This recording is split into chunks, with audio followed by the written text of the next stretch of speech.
Olá, boa tarde, estamos chegando, o programa Gente que Fala está no ar, 12:01, eu sou o Mauro Friesman, nossa audiência nos acompanha pela Rádio Trianon AM 640 de São Paulo, também estamos pela Rádio Universal AM 810 de Santos, você nos vê pelas redes sociais, no Instagram, Facebook e ainda no nosso canal no YouTube. O nosso convite para você seguir a gente, curtir, compartilhar os nossos conteúdos, interagir com o programa Gente que Fala a partir de agora. O WhatsApp é o número 973350038, mais uma vez, 973350038. Não se esqueça de marcar a hashtag Programa Gente que Fala durante as suas interações pelas redes sociais. Segunda-feira, vamos iniciando mais uma semana com muita alegria, com muito empenho e dedicação. Eu apresento agora os nossos convidados de hoje para análise e para o debate dos temas que estão super quentes nesse início de semana. Primeiramente, o vereador paulistano Alfredinho, é o líder da bancada do PT na Câmara Municipal de São Paulo. Vereador Alfredinho, seja bem-vindo, tudo bem? Obrigado, um prazer estar participando desse programa. Voltando, né? Já participei em outras ocasiões e é um prazer estar voltando a esse programa. Estamos aqui à disposição para responder as perguntas que virão aí, todos vocês, os ouvintes. Seja bem-vindo, então, vereador Alfredinho, mais uma vez ao programa Gente que Fala. Seguindo aqui com a nossa apresentação, o advogado doutor Estácio Ayrton Moraes, especialista em direito trabalhista. Doutor Estácio, seja bem-vindo. Como estão as coisas? Olá, Mauro Friesman. Sempre é um prazer participar do programa Gente que Fala, necessariamente importante, muito bacana. Quero estar tudo bem. Grande abraço a você, a todos da rádio. E vamos lá, fazer um bom programa. Boa semana, né? E bom mês de fevereiro a todos. Também estará conosco, a gente está aguardando aqui a conexão na nossa sala de videoconferência, estará conosco a Mércia Consolação Silva, cientista social, cientista política. Ela é diretora do Impacto, é o Instituto de Pacto Nacional pela Erradicação do Trabalho Escravo. Já já ela estará com a gente. E também, daqui a alguns minutinhos, o Carlo Barbieri, analista político, economista, jornalista e educador. Carlo Barbieri, que é presidente do grupo Oxford USA.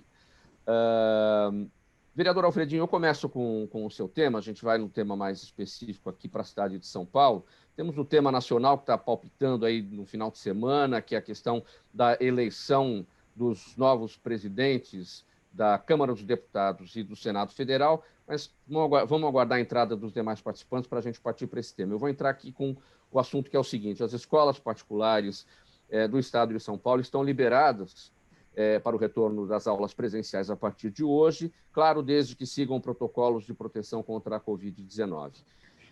A volta na rede pública estadual está marcada para o dia 8 e a rede pública municipal, ou seja, da cidade de São Paulo, voltará no dia 15.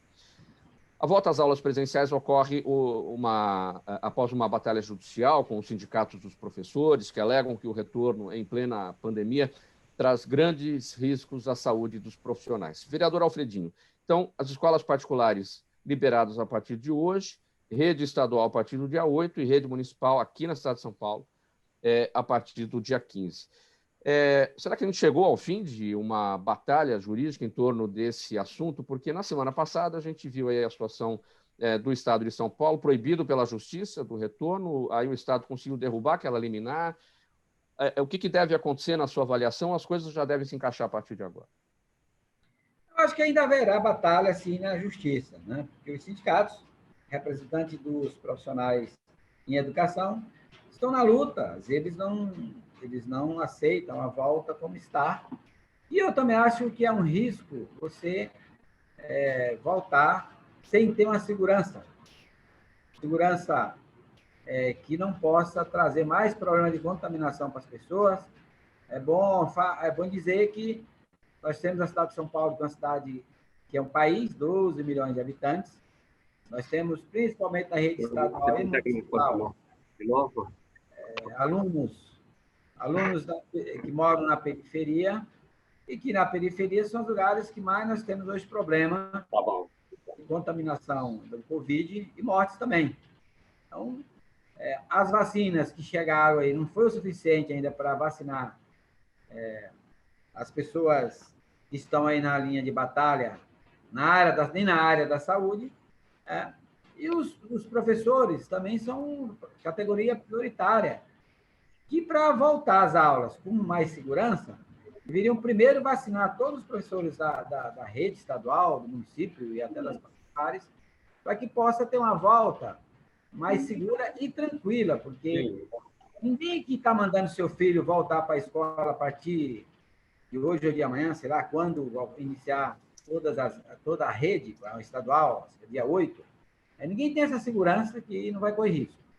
Não adianta dizer, mas tem os cuidados tomados, o álcool em gel, e distanciamento, outras mais, isso não dá segurança para ninguém. Por isso que eu acho que a volta, é claro que a falta das aulas presenciais, isso faz falta a todos os alunos. Claro que faz falta, cai a qualidade, vai demorar um pouco para recuperar o que os alunos perderam nesse período, nós sabemos disso, principalmente os alunos mais pobres da periferia, que não tem ainda sinal de internet com boa qualidade para que tivesse aulas virtual com qualidade. Tudo isso nós entendemos. Mas não dá também para arriscar a vida das pessoas. E dizer que você está voltando de forma segura. Isso não.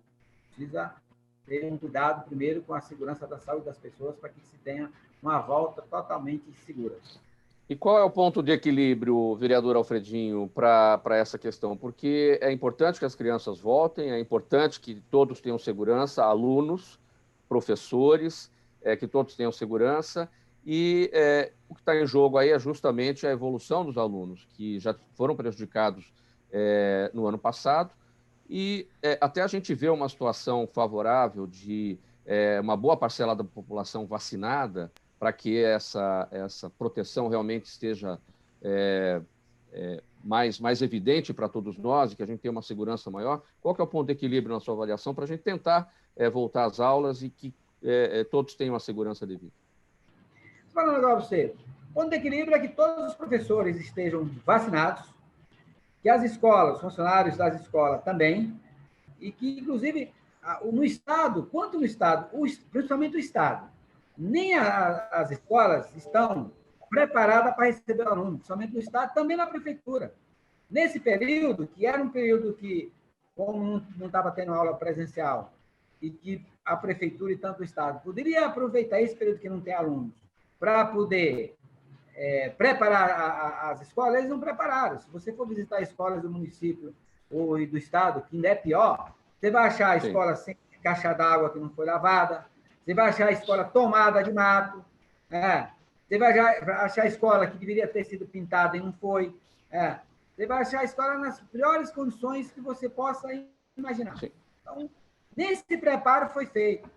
Eu fico, às vezes, abismado quando eu vejo o prefeito ou o governador defendendo a volta à escola, sendo que eles não fizeram, nem eles conseguiram fazer o beabá de casa, que era, pelo menos, preparar as escolas para evitar mais riscos. Né? Muito bem, 12:09, você acompanha esta edição do programa Gente que Fala, Rádio Trianon AM 740 de São Paulo, Universal AM 810 de Santos e ainda nas redes sociais, Instagram, Facebook e o nosso canal no YouTube. Eu aproveito agora para completar aqui a composição da nossa mesa com os demais especialistas que vão tratar hoje dos nossos assuntos. Mércia Consolação Silva, cientista social, cientista política. A Mércia é diretora do Impacto, ao Instituto do Pacto Nacional pela Erradicação do Trabalho Escravo. Mércia, seja bem-vinda, tudo bem? Tudo bem, boa tarde, gente. Obrigada por me ter por aqui. Eu tive uma dificuldade de entradinha aqui, mas estou aqui. Obrigada. Prazer em estar com vocês. Obrigado pela presença, Mércia. Eu também anuncio aqui a presença agora do Carlo Barbieri, analista político, economista, jornalista, educador, presidente do grupo Oxford USA. Tudo bem, Carlos? Tudo bem, graças a Deus. Bom dia a vocês aí de Santos. É uma alegria estar no seu programa. Muito obrigado pela presença. Mantenho aqui o USA ou USA? Qual que é o nome certinho, a pronúncia do grupo Oxford? USA, bom, né? Depende aonde. No Brasil, USA, aqui nos Estados Unidos, USA. Você está nos Estados Unidos agora, né? Eu estou nos Estados Unidos há 30 anos. Muito bem. Deixa eu seguir aqui com o assunto que nós estávamos tratando. Doutor Estácio, sua avaliação sobre esse momento aqui, da questão do retorno das aulas das escolas particulares liberadas a partir de hoje rede estadual a partir do dia 8, rede municipal a partir do dia 15. Essa discussão está resolvida ou ainda tem muita polêmica pela frente? Qual que é a sua avaliação? Pois é, Mauro, eu vou dizer a você e a toda a audiência da rádio que pairam ainda muitas dúvidas, tanto no lado jurídico como no lado da saúde, não é? Por quê? Porque tudo é novo. Com relação à parte jurídica, não tem jurisprudência, não tem casos que já foram julgados, que já estejam pacificados. Então, a dúvida, a discussão continua. E, de outro lado, infelizmente, a Covid também a gente não chegou ainda a terminar, a escancarar todas as dúvidas possíveis com relação à cura, contágio e até a eficácia da vacina, não é verdade? Então, é uma dúvida que paira no ar. Inclusive, eu digo a você que aqui em casa eu fui voto vencido. Democraticamente fui vencido, onde eu não concordei com a volta às aulas dos meus filhos, né, na rede privada. E foram para a escola, claro que a gente fica com aquele receio, com os protocolos, todos cuidados, álcool em gel e tal, mas a dúvida persiste, o receio do contágio é grande. Então, o que eu tenho a dizer? Não temos ainda a coisa julgada no processo, o processo vai adiante. Com relação à Covid, as dúvidas permanecem. O que eu quero só completar, e muito bem pontuado pelo vereador Alfredinho, né, é que deve ser, sim, observado, inclusive, por próprio direito trabalhista dos professores, né? Todas as condições de proteção à saúde do trabalhador, que é o professor. Isso evitando ao máximo o contágio com o vírus, porque o trabalhador deve ter o direito assegurado pelo patrão de proteger a saúde, que é o bem maior do trabalhador. É isso, meu amigo. Mércia, sua avaliação sobre esse tema. É lógico, as crianças precisam voltar, o prejuízo já é bastante grande para os alunos, para os estudantes, mas é preciso observar todos os pontos de vista, a própria proteção dos estudantes, a proteção dos profissionais da saúde e a recuperação, evidentemente, de todo aquele conteúdo que já se perdeu. Não temos, a gente vai olhar aí para aqueles menos favorecidos, a gente não tem condições de dar o acesso virtual a todos. É um problemão, hein? Sim, sim, é um grande problema toda essa situação que a gente se meteu, mas eu acho que a gente tem um aprendizado muito grande, sabe? Posso pedir uma gentileza, Mércia? Desculpe, você consegue afastar um pouquinho da tela? Isso, para isso, tá bom. Melhor acompanhamento aqui dos nossos espectadores. Obrigado. Tá bom. O que acontece? Nós aprendemos muito sobre vulnerabilidade com essa doença, né? Com esse desafio sanitário. A gente aprendeu que o Brasil é desigual, que a população tem acesso diferente a serviços, que as escolas são desiguais e que elas são essenciais, que as famílias não dão conta de educar os filhos sozinhos. Então, acho que a gente ganhou muito, enquanto sociedade, aprendendo a valorizar o professor, o espaço público, o papel do Estado. Agora, a volta às aulas, eu acho que a gente tem um segundo aprendizado. Como é que a gente cuida um do outro? As máscaras funcionam? Sim, tem funcionado. Eu acho que as pessoas têm que aprender a lidar com isso, porque, infelizmente, ele está aí e vai ficar um bom tempo. As vacinas vão vir, esse vírus muta, ele vai se diferenciando, a gente vai ter que ter um processo educacional para entender o que é higiene, o que é mesmo uma vigilância sanitária, o que seria, então, infraestrutura, o que é limpar, o que é garantir, né, infraestrutura nas escolas, nos restaurantes, o que é mudar comportamento cultural quando a gente tem que proteger o outro e quando a gente tem que se proteger. Então, tem um aprendizado que a gente tem que ter coragem de enfrentar. Eu acho que é uma questão de vida ou morte, sim, tem esse elemento, mas a gente tem que aumentar os nossos aprendizados, os nossos critérios para conseguir enfrentar esse vírus de forma coletiva. E temos que encarar de alguma forma e começar suavemente. Começa um grupo e aí a gente testa, como a Europa fez, volta, acolhe, cuida, com sabedoria. É como eu penso.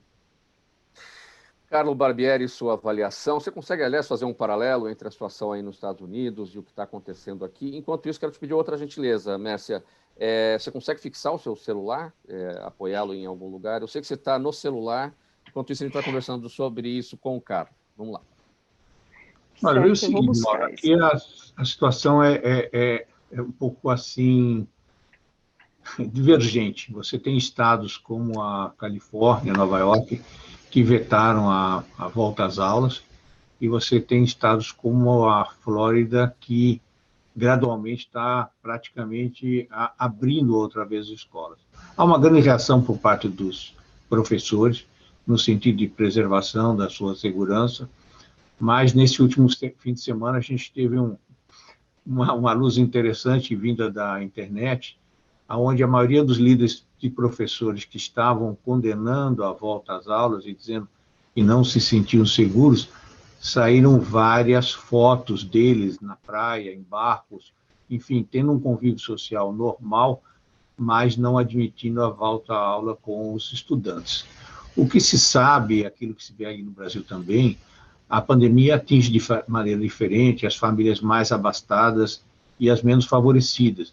E aqui, justamente, as menos favorecidas, em que os pais têm que trabalhar, em mantendo seus filhos em casa, eles perdem acesso ao trabalho, eles perdem a renda familiar e não têm condições de dar uma assistência ao filho, não só nessas lições de casa, como principalmente no que diz respeito a equipamentos, etc., embora a maioria da escola pública disponibilizou os equipamentos. Há uma controvérsia grande sobre o assunto e eu vejo as famílias, principalmente das classes sociais menos favorecidas, pressionando mais fortemente a volta às aulas e aos professores responsabilizando-os de terem que dar a aula de qualquer maneira, mesmo que não queiram, atendendo, logicamente, a todas as regras e necessidades de segurança dos professores. Você acompanha o programa Gente que Fala pela Rádio Trianon, AM 740 de São Paulo, também Rádio Universal AM 810 de Santos. Você nos vê por imagens, pelas redes sociais, Instagram, Facebook e ainda no nosso canal no YouTube. Não se esqueça aí, ao longo das suas interações pelas redes sociais, marque sempre a hashtag Programa Gente que Fala. 12h18 agora, quem está com a gente na mesa de som hoje é o Fabiano Souza, pilotando os trabalhos do programa Gente que Fala. Eu vou pedir para ele rodar o nosso intervalo, são 30 segundos, é bem rapidinho, e na volta a gente vai tratar sobre a eleição hoje no Congresso Nacional, os presidentes da Câmara e do Senado. Esse é o próximo assunto, a gente volta em seguida. Até já.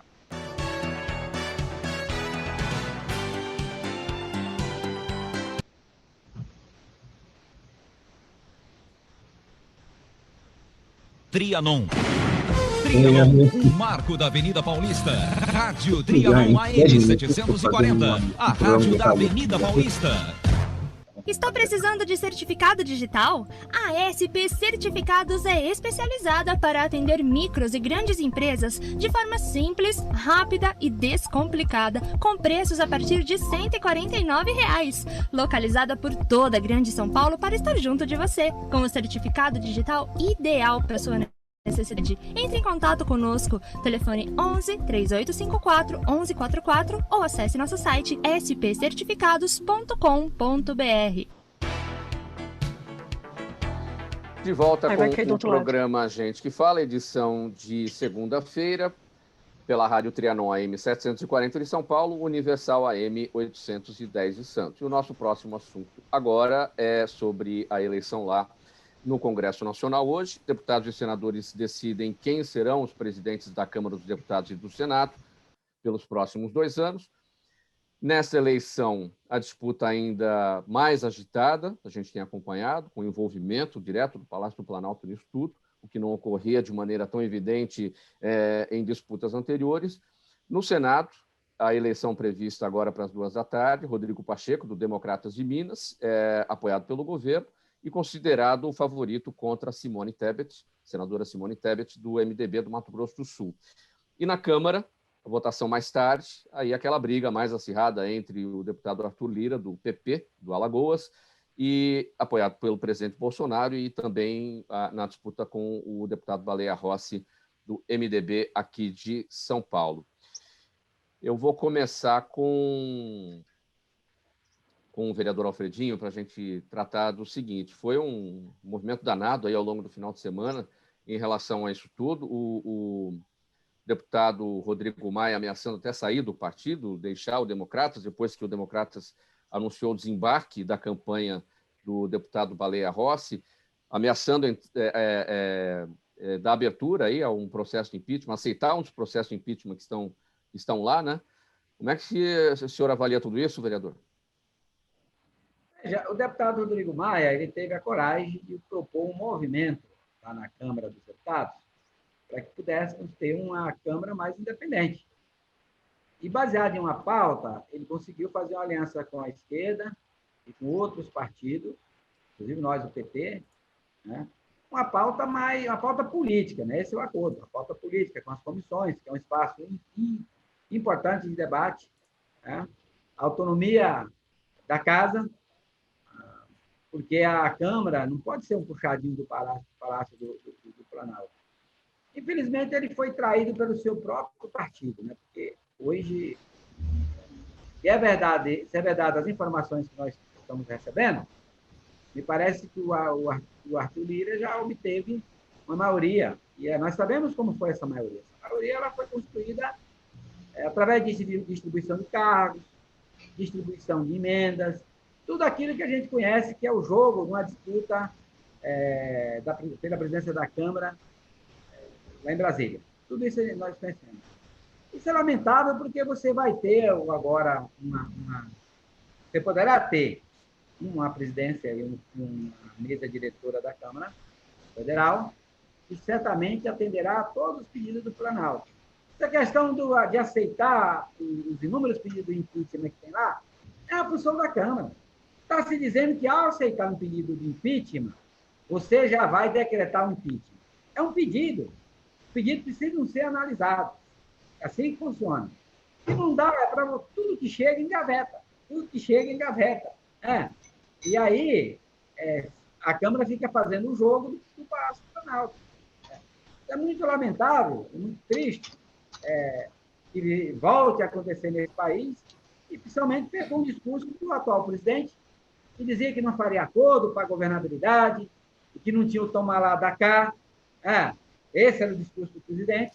Isso está provado, que o tomar lá da cá está acontecendo mais do que está acontecendo. Outras coisas mais que eu não quero aqui explorar. Mas isso para a sociedade, para o povo brasileiro, tem que ser em quem votou, né? Elegeu um presidente com um discurso da moralidade, de combate à corrupção, que acabou tomando lá da cá, que falava do Centrão, e hoje o Centrão está lá, sendo a principal base de apoio do presidente, inclusive para evitar que aconteçam os pedidos de impeachment sendo analisados, e viabilizando a eleição da presidência da Câmara. Acho que o PT acertou do ponto de vista de fazer uma aliança com o Baleia Rossi. Não é que Baleia Rossi é tudo isso. A gente acha que ele é tudo isso. Não é isso. Temos sérias divergências com Baleia Rossi.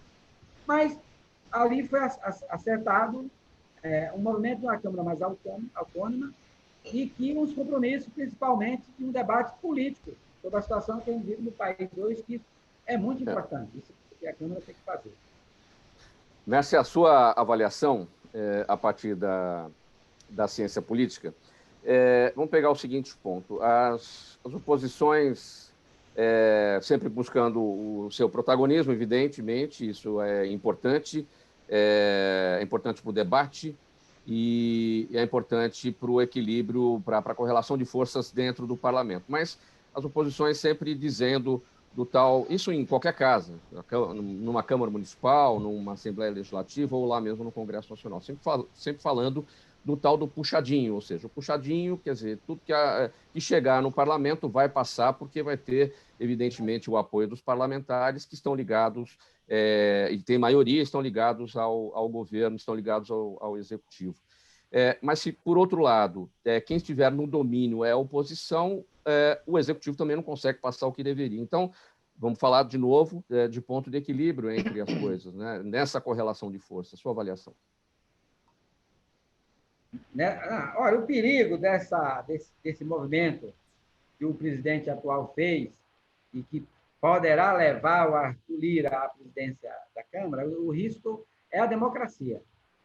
A minha avaliação, esse é o principal ponto. Por isso que é a democracia. Porque nós temos um presidente que toda hora ele ameaça romper com as estruturas democráticas. Um admirador do ex-presidente lá dos Estados Unidos, o Trump. Sim. toda hora ele ameaça para o Exército, que o Exército pode tomar decisão, o Exército é que sabe quando é que pode ter democracia, quando não pode. Isso é um risco, é um perigo. É um perigo. Por isso que o movimento feito entre as esquerdas, mesmo com o Baleia Rossi, com esses compromissos, você tem uma pauta, com abertura para debate, e lutar contra um possível perigo de um rompimento democrático, foi um movimento que, na minha opinião, aceitou as esquerdas. Agora, em ganhando o Lira, nós vamos correr esse risco, que é de você ter um rompimento das estruturas democráticas nesse país. Mércia, a sua avaliação, o mesmo questionamento? Vamos lá. Até direcionado para você, vamos lá. Tá certo. Olha, pensando que a política é algo que sempre tem muitas negociações e há uma aposta numa tendência e não podemos deixar de fora os poderes econômicos. Eu acho que os setores produtivos apostaram numa estratégia quando apostaram na escolha desse governo e apoiaram, achando que liberalismo econômico, a ausência de regramentos, né, que isso ia favorecer a economia, de alguma forma ia favorecer a acumulação de recursos, e não deu certo, não era bem por aí, e que internacionalmente também o Brasil sofreu, porque nós temos critérios internacionais ambientais e sociais que precisam ser obedecidos, e acaba que eu acho que eles tiveram uma decepção e também estão perdendo o apoio. Não estou deixando de apoiar esse governo, isso se reflete nessa disputa na Câmara. Não é apenas um jogo de puxadinho de oposição que a Câmara está observando, e sim uma perda total de suporte também com relação a quem dava suporte a esse governo em termos de economia, em termos de poder, de financiamento mesmo. Essas estruturas ou essa mão aí do mercado, digamos assim, essas estratégias de poder, essas linhas por trás do poder político também não estão apostando na estratégia e nas decisões que esse governo está liderando. Eu acho que isso também tem afetado e eu acho que a Câmara está repensando, né, como vota, e o reflexo é isso aí. Quem tem poder econômico está agora se reorganizando para decidir como vai ser a estrutura de poder futura. E eu não sei se esse impeachment sai ou não sai em função disso, porque o reflexo econômico disso hoje, principalmente nos termos de pandemia, é muito grande, né? Porque precisa-se do Estado investindo financeiramente. Se não tem dinheiro ou não tem interesse político, como é que vai fazer? Então, acho que essa é a conversa de corredor. Doutor Estácio, sua avaliação, mesmo questionamento? Então, Mauro, bom, muito bem analisado politicamente pela Mércia e pelo vereador, né? O que eu vou dizer aqui, eu acho que seus ouvintes, seus telespectadores aí pretendem, é o quê? É o sonho de que quem ganhar nesses próximos 2 anos, tanto no Senado como lá na Câmara, que trabalhem em prol do Brasil, do povo, da sociedade. Não, que os projetos não tenham siglas partidárias, tenham apenas números, sendo bom, sendo necessário ao Brasil, como, por exemplo, as reformas do direito penal, extremamente necessárias, já passou da época, já passaram os anos. Reforma administrativa, o Estado tem que encolher, tem que ter mais dinheiro para a sociedade, saúde, segurança, encolher o Estado. A reforma tributária, que os empresários neste país são tratados como os grandes vilões, e, na verdade, é quem dá emprego, quem produz. Então, o que eu espero é isso, Mauro, é o sonho dos mortais aqui do outro lado, que tanto o presidente da Câmara como dos deputados do Senado trabalhem para o povo, honrando a Constituição Federal. Carlos, sua avaliação? Alô? Bom, eu creio que aí como aqui, nós temos um Congresso que deve obedecer ao interesse do povo. Mas a realidade mostra que as situações, como está bem sendo levantada pelo Estácio, não é bem o que acontece, né? Nós tivemos aqui um governo Trump fortemente bipartidário na divisão do poder, e o partido que mandava é aquele que fazia, certo? Agora nós temos um outro governo no poder que tem o domínio da Câmara e do Senado e que não vai negociar com ninguém as suas plataformas, certo? Então, é uma infeliz realidade. O espírito público do Congresso aqui nos Estados Unidos, pelo menos, ele se esvaiu ao longo dos últimos 20 anos, e agora vale realmente o interesse partidário, acima de tudo, independentemente de concordarmos ou discordarmos de quem está no poder. À distância, o que a gente sente, uma tristeza aí no Brasil, é que cada vez mais nós temos um país que oferece menos interesse e menos segurança ao investidor internacional, tão importante para a atração de capital e de investimentos no Brasil. Um país interessante, que você tem 12 presidentes em exercício da função, um eleito e mais 11 que a cada dia decidem sobre o futuro do país, togados apenas, certo? Você tem um Congresso muito afastado do espírito público, e esta insegurança, seja jurídica, seja no caminho que o Brasil deve tomar para aumentar a sua poupança interna, para diminuir a carga tributária, etc., não se vê nenhum reflexo de que isso, pelo menos, venha a acontecer a curto prazo, e isso é desestimulante para esse capital tão necessário para o crescimento do Brasil. Você vê, nós estamos com 15% só de investimentos, quando precisaríamos de 25% do PIB. Isso é uma falta de espírito público, deixar o país chegar numa situação tão calamitosa como essa, não ter dinheiro para investir. Mas é a realidade que nós vivemos hoje em dia.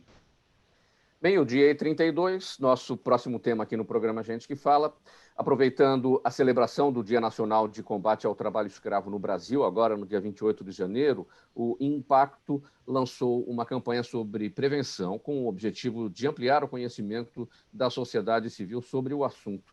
E essa campanha inclui 2 vídeos que mostram exemplos de trabalho escravo, um urbano e outro rural, e indicam o número 100 como Disque Direitos Humanos e peças complementares de divulgação nas redes sociais. Mércia, o que a sociedade... O objetivo da campanha, né, a prevenção é o objetivo, ampliar o conhecimento da sociedade civil sobre esse tema.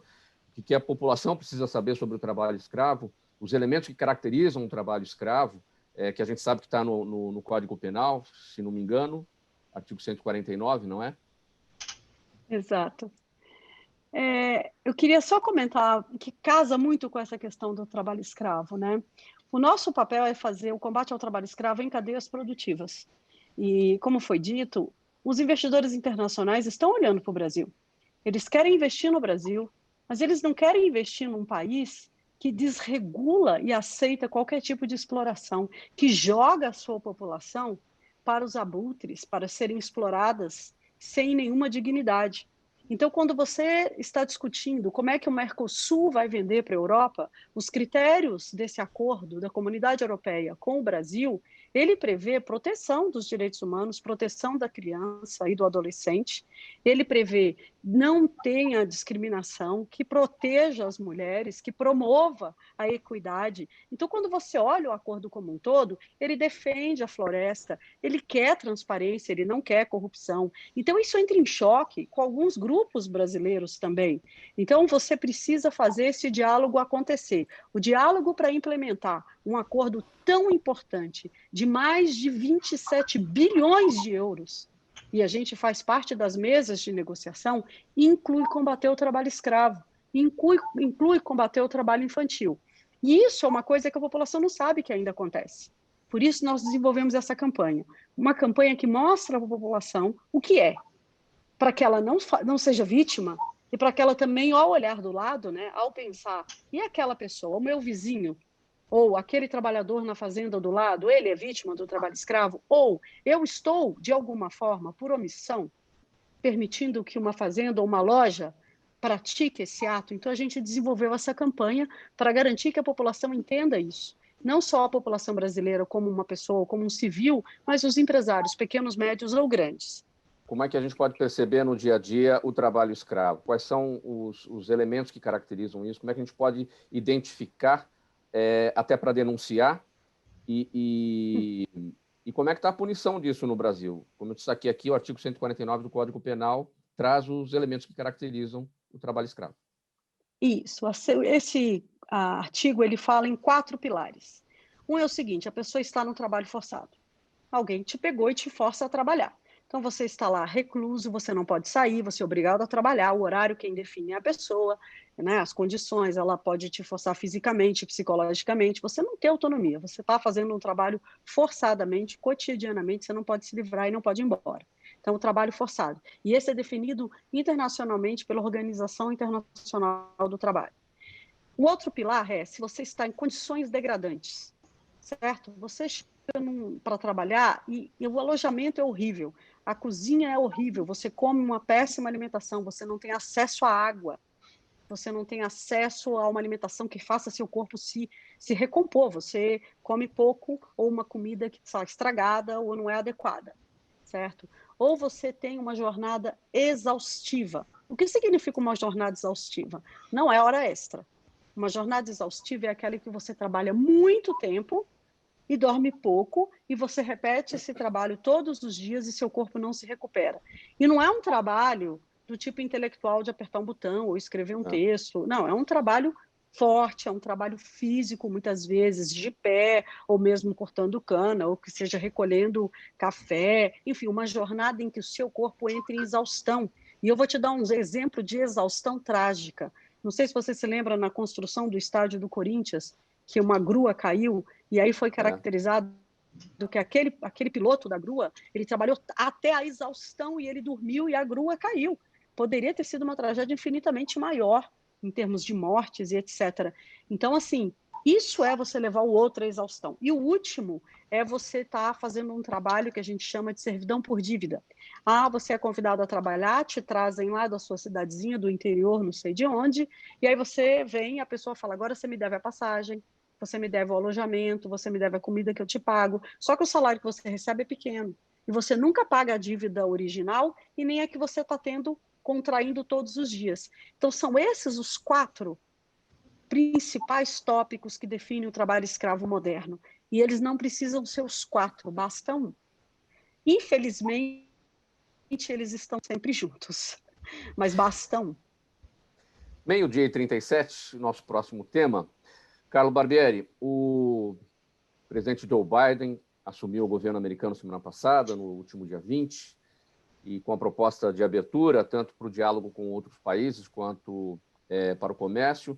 Para o agronegócio global, incluindo o brasileiro, a expectativa é de que o novo governo traga mudanças no diálogo com a China, também cooperações internacionais e prioridade a questões ambientais. Os Estados Unidos são hoje o segundo maior parceiro comercial do Brasil, porém sua participação nas exportações do agronegócio brasileiro recuou de 15% em 2005 para 6% em 2020. Claro, recuou, os Estados Unidos recuaram nessa pauta aqui porque a China avançou, né? Quais são os impactos da vitória de Biden para o agronegócio brasileiro, Carlos? Olha, embora tenha havido uma torcida muito grande pelo Biden, principalmente dos setores mais progressistas, ela não será benéfica para o Brasil, pelo menos a curto prazo. Primeiro, porque o Biden tem uma clara visão de que o agronegócio brasileiro é extremamente competitivo internacionalmente, inclusive com os Estados Unidos.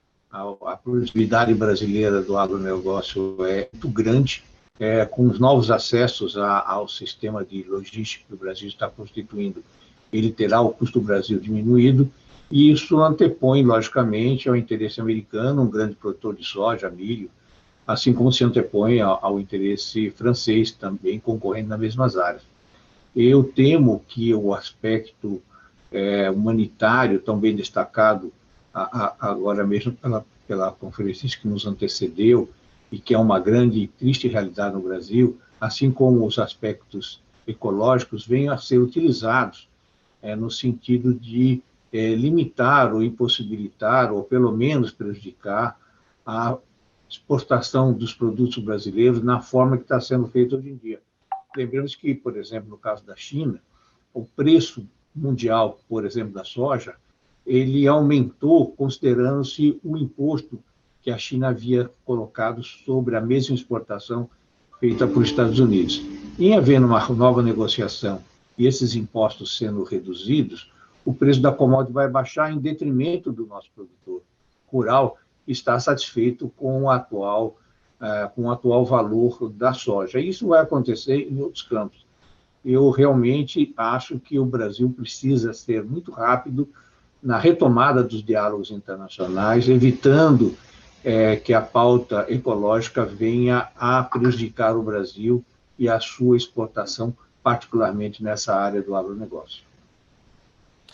Faltando 20 minutos para 1, eu vou fazer aqui uma correção. Na mesa do som do Gente que Fala hoje não é o Fabiano Souza, é o Neildo Neres, que está com a gente aí pilotando os nossos comandos. Neildo, vamos fazer aquele segundo intervalo e, na sequência, a gente vai tratar de um outro assunto aqui, a greve dos caminhoneiros, que começou hoje, parcialmente. A gente vai tratar desse assunto, entender as razões disso tudo. Em 30 segundinhos a gente está de volta.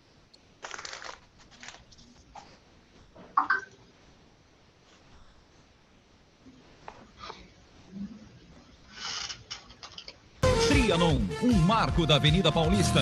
Rádio Trianon AM 740, a rádio da Avenida Paulista. Está precisando de certificado digital? A SP Certificados é especializada para atender micros e grandes empresas de forma simples, rápida e descomplicada, com preços a partir de R$ 149. Localizada por toda a Grande São Paulo para estar junto de você, com o certificado digital ideal para sua necessidade. Entre em contato conosco, telefone 11 3854 1144 ou acesse nosso site spcertificados.com.br. De volta com o programa Gente que Fala, Rádio Trianon AM 740 de São Paulo, Universal AM 810 de Santos e também pelas redes sociais, Instagram, Facebook e ainda no nosso canal no YouTube. Faltando 18 minutos para 1, o assunto agora é a greve parcial dos caminhoneiros de todo o país que prometeram essa greve para hoje, o início hoje, uma greve por tempo indeterminado.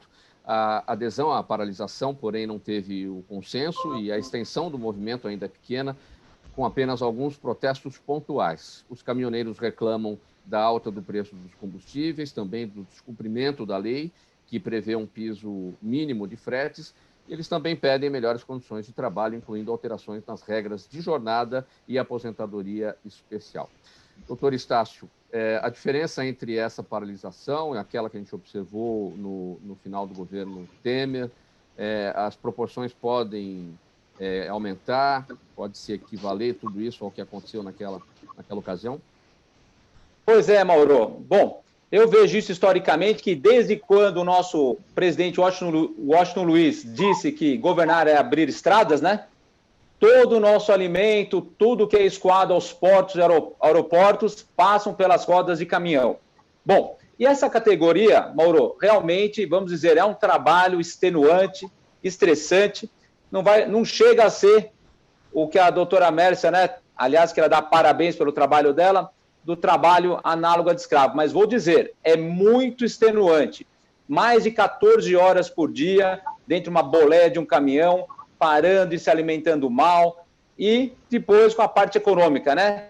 Pedágios, multas, manutenção de caminhão, cada pneu de caminhão são R$2.000, e aos autônomos não resta outra coisa senão trabalhar, né, Mauro? Por quê? Se eles forem seguir a lei como tem, a lei de 2007, que aliás está suspensa por uma decisão do ministro Barroso do Supremo, que garantia a jornada de trabalho de 8 horas diárias, mais 2 horas permitidas por lei, até 4 por convenção coletiva. E também previa o descanso de, a cada 4 horas rodados, meia hora de descanso. E também a 1 hora de almoço, de intervalo, para alimentação, asseios e descanso.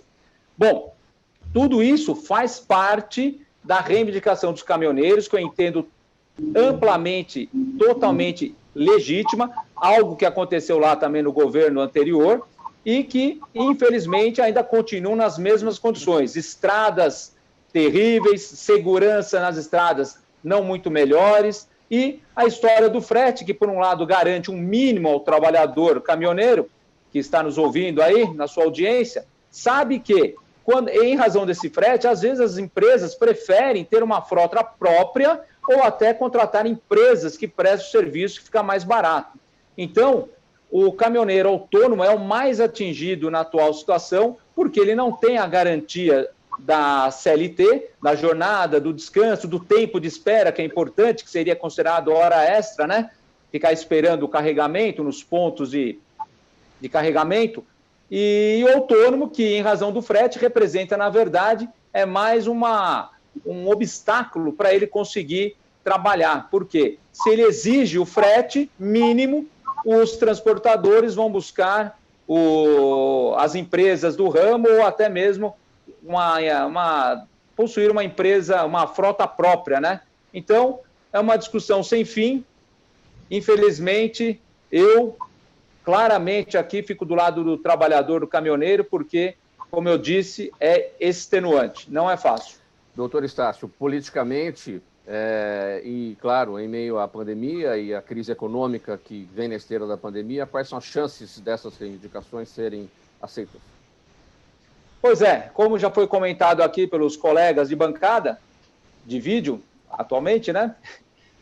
O poder econômico atua muito sobre, inclusive, o direito trabalhista. Então, eu acho que, nesse momento, onde as empresas estão fechando, as empresas estão financeiramente comprometidas, onde o alimento é necessário, a exportação também, eu acho que atender às reivindicações trabalhistas, de frete, de segurança nas estradas, segurança, melhores rodovias e a garantia mínima do frete, acho muito complicado, meu caro amigo Mauro.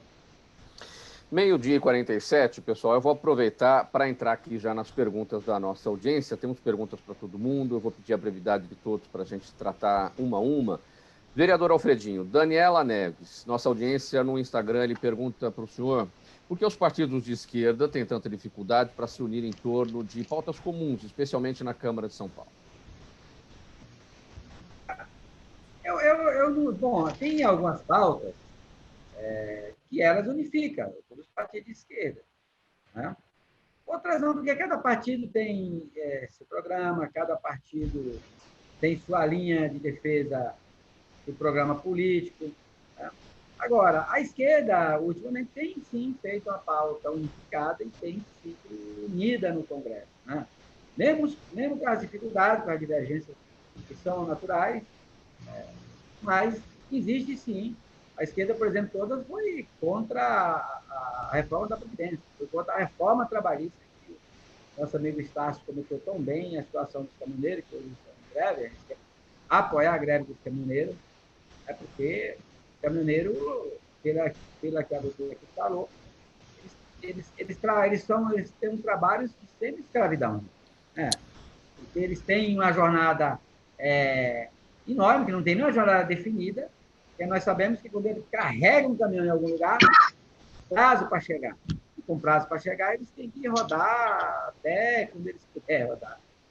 Mas, enfim, e cada dia a esquerda vem sim defendendo, nesse momento perigoso que a gente vive no país, a esquerda vem sim se unificando numa pauta, para defender uma pauta única. Claro que em alguns pontos vamos discordar, que é natural, mas, no meu modo de ver, a esquerda vem trabalhando isso, tanto que nós temos comitês unificados para discutir pautas específicas, nós temos a Frente Brasil Popular, que está, basicamente, os principais partidos de esquerda, movimentos de esquerda, como o pessoal do MST, como o pessoal que atua no campo da moradia, da defesa da moradia.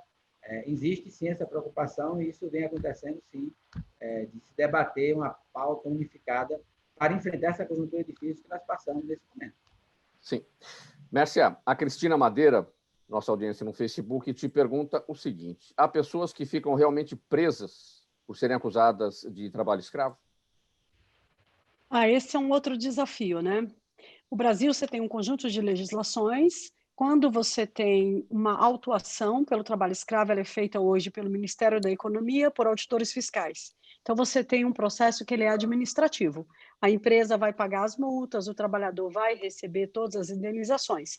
Esse processo, ele segue no paralelo no âmbito da justiça civil.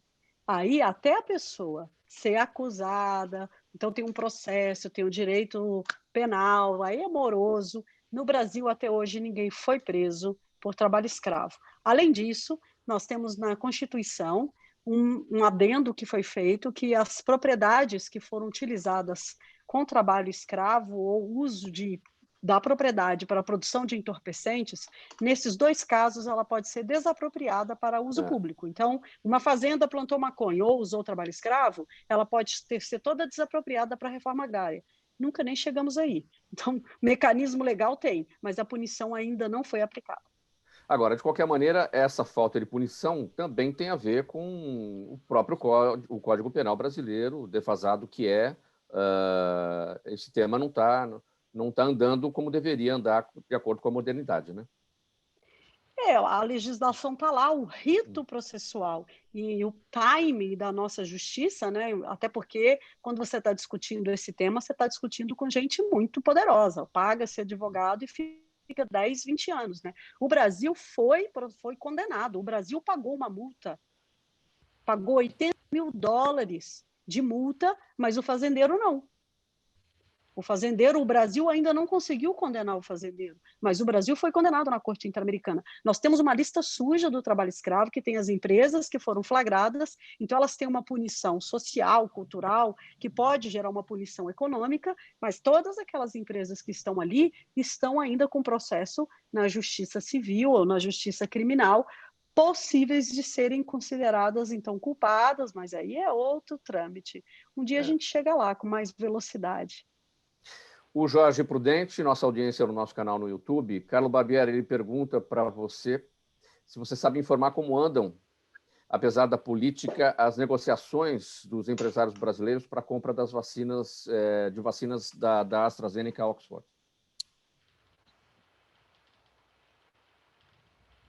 Carlo? Seu microfone fechado, Carlo. Vamos lá. Desculpe aí.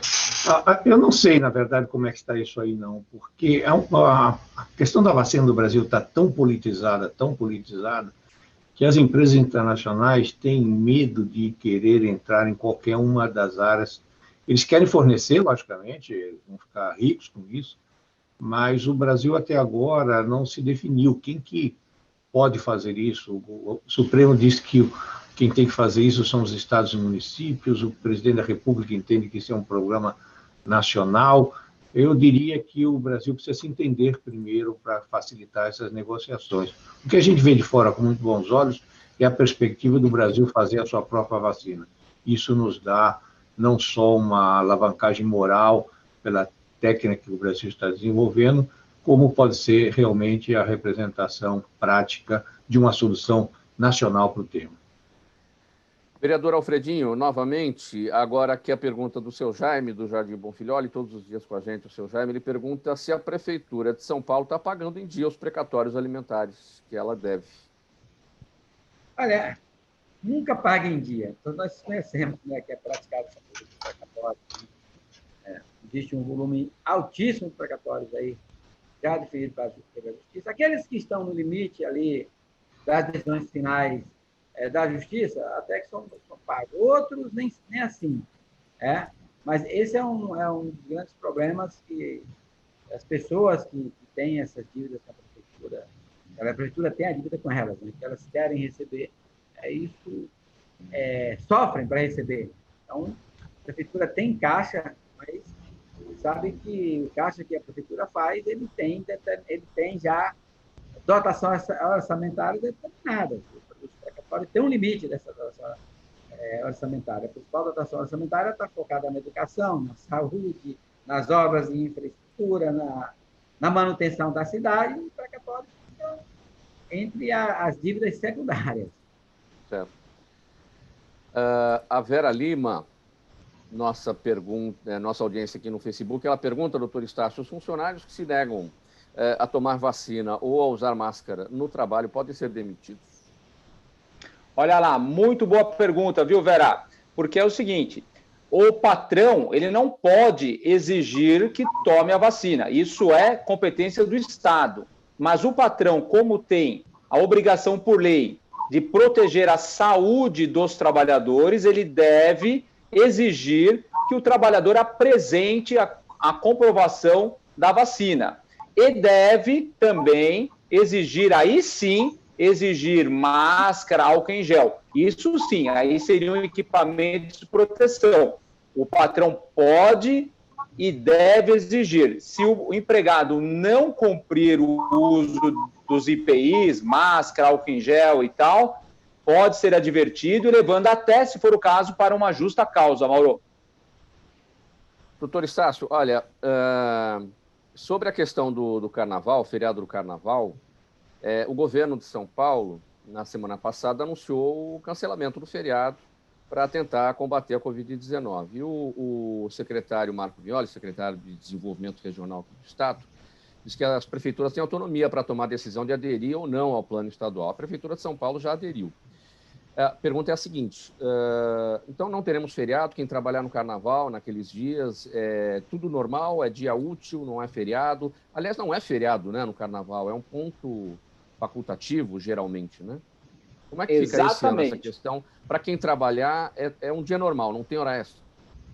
Importante dizer ao seu ouvinte, telespectador, na mídia em geral, que nunca foi feriado o carnaval. Feriado só temos por conta de lei federal, estadual ou municipal. Ponto facultativo é outra coisa. Ponto facultativo se refere, inclusive, a funcionários públicos, né? Mas, com relação aos trabalhadores na área privada, nunca foi feriado. Ou seja, em havendo trabalho nesse ano, o trabalho deve ser feito na jornada normal, receber hora extra, se for o caso, mas não haverá pagamento em dobro e nem a compensação de um dia na semana posterior. É importante ficar claro aí para os ouvintes. Sempre há essa dúvida, esse ano será completamente diferente, mas sempre há essa dúvida porque na terça-feira de carnaval todo mundo e para meio-dia na quarta-feira de cinzas, e ainda tem aquela ponte da segunda-feira, há feriado bancário e nesses dias o banco não abre, né? Então há aquela dúvida se é feriado ou se não é feriado e como é que o trabalhador e o empregador devem agir nesses casos. Mas acho que ficou bem claro, Mauro. Então, não é. É difícil, porque o Brasil tem o costume do carnaval, né? Então, quer dizer, muitos desavisados ou até avisados, né, entendem que é feriado. Mas feriado só por lei federal, estadual ou municipal. Doutor Estácio, caminhando para o final, sua despedida, você está com a palavra 5 segundos, bem rapidinho. Quero agradecer mais uma vez, dizer que estou sempre à disposição aqui, parabenizar a todos os nossos componentes de mesa, um grande abraço aos ouvintes, telespectadores e ficar aqui à disposição quando sempre precisar, Mauro. Obrigado. Carlo Barbieri, 5 segundos para a sua despedida. Para agradecer e recomendar soluções práticas. Só lembrando o caso dos caminhoneiros, vamos apoiar o programa da substituição do combustível por gás, que seguramente vai ajudar a todos e particularmente os caminhoneiros. Mércia, 5 segundos, sua despedida. Muito obrigado, eu queria agradecer a oportunidade ao Alfredinho, ao Carlo Barbieri, ao seu Estácio e Mauro, muito obrigada pelo convite, todos convidados aí à nossa campanha. Obrigado. Muito obrigado. Vereador Alfredinho, encerra 5 segundos, por favor. Microfone fechado, vereador. Mauro, quero te agradecer por mais uma oportunidade de ter participado do teu programa, todos os participantes, um debate de alto nível e desejar uma boa segunda-feira a todos. Muito obrigado pela presença de todos. Em nome da equipe do programa Gente que Fala, vereador Alfredinho, do PT, vereador na Câmara Municipal de São Paulo, cientista social e cientista política Mércia Consolação Silva, o Carlo Barbieri, analista político, economista, jornalista, educador, e o advogado na área do direito trabalhista, o doutor Estácio Ayrton Moraes. Na mesa de som com a gente, o Neildo Neres, Sérgio Souza, o nosso gerente técnico na Rádio Trianon, apresentação minha, Mauro Friesman, pauta e redação Pedro Schiavon, Zenilda Salvato, nossa diretora de produção, Fausto Camunha, nosso diretor-geral, e você, ouvinte, espectador, a razão da nossa presença aqui todos os dias, obrigado pela audiência, 1h em ponto, tchau, até amanhã.